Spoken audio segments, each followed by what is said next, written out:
तुमने ये ध्यान दिया है क्या कि जब जब तुम बैठकर सत्संग करते हो, जब जब तुम बैठकर किसी भी दरबार के बारे में चिंतन करते हो, फिर चाहे वो शिरडी दरबार हो, फिर चाहे वो केदारनाथ हो, बद्रीनाथ हो, फिर चाहे वो वृंदावन की ही बात क्यों ना हो, सभी लोगों के जान पहचान वाले अलग अलग तरह की किस्से कहानी तुम्हें सुनने को मिलते हैं और वो सुनने से तुम्हारी श्रद्धा में और वृद्धि होती है।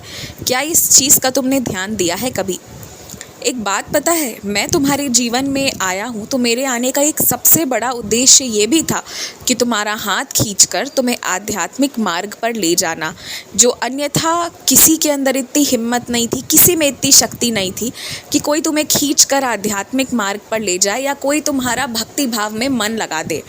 तो वो सब जो भी हुआ है ना, कुछ तुम्हारे पूर्वजों का आशीर्वाद है, उनके कुछ बहुत अच्छे कर्म हैं, और दूसरा कि मेरा तुम्हारे जीवन में आने का उद्देश्य ही वही था।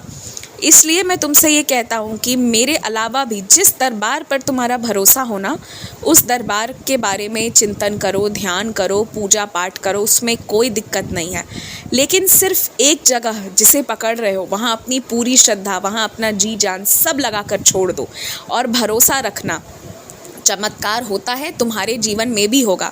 और पता है तुम्हारे जीवन में चमत्कार कैसे शुरू होता है? जब तुम ठान लेते हो कि अब मैं अपने शर्तों पर जीऊँगा। बस इतने ही भर की देरी रहती है हर बार कि तुम अपने शर्तों पर कब जियोगे। देखो, तुम जिस चीज़ की तुम्हें ज़िद चढ़ जाती है ना कि मुझे ये करना है, वो तुम कर लेते हो, और जब तुम ज़िद्दी हो जाते हो ना, तो तुम्हारे परिवार का, तुम्हारे रिश्तेदार में ख़राब से ख़राब इंसान भी ना चुप हो जाता है, शांत होना पड़ता है। तुम्हारे ज़िद के आगे किसी की नहीं चलती है, अगर तुमने ध्यान दिया हो तो। और अब जब तुम ज़िद पे अड़ गए हो ना कि मुझे अपने शर्तों के हिसाब से जीना है, जो मेरी ख्वाहिशें हैं उसे मुझे पूरी करनी है, तो अब देख लो कैसे सब पूरा होता चला जाएगा।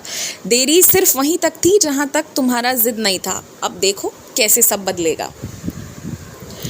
तुम शायद नहीं जानते हो, तो तुम्हारी जानकारी के लिए मैं तुम्हें बता देना चाहता हूँ कि तुम जिस दरबार में गए हो, तुम जहाँ जहाँ गए थे, जिसके बारे में अब तुम्हें लगता है कि कुछ चमत्कार नहीं हुआ, तुम्हें पता है कि वहाँ तक ही आयु सीमित थी। तुम्हें दीर्घायु का आशीर्वाद वहीं से मिला है। तुम नहीं जानते कितने सारे कष्ट तुम्हारे कट गए हैं। इसलिए कभी भी किसी भी दरबार पर जिस पर तुम्हारा भरोसा दृढ़ था, उसे छोड़कर इधर उधर जाने की कोशिश मत करना। जहाँ तुम एक बार हो, अब वहीं पर रहना, सारा ध्यान अपना, सारा सब कुछ अब उसी जगह लगाना। जो मिलेगा वहीं से मिलेगा और कहीं से नहीं मिलेगा, ये भी याद रख लो। तुम्हारे सारे त्योहार सब कुछ बहुत अच्छा मनेगा।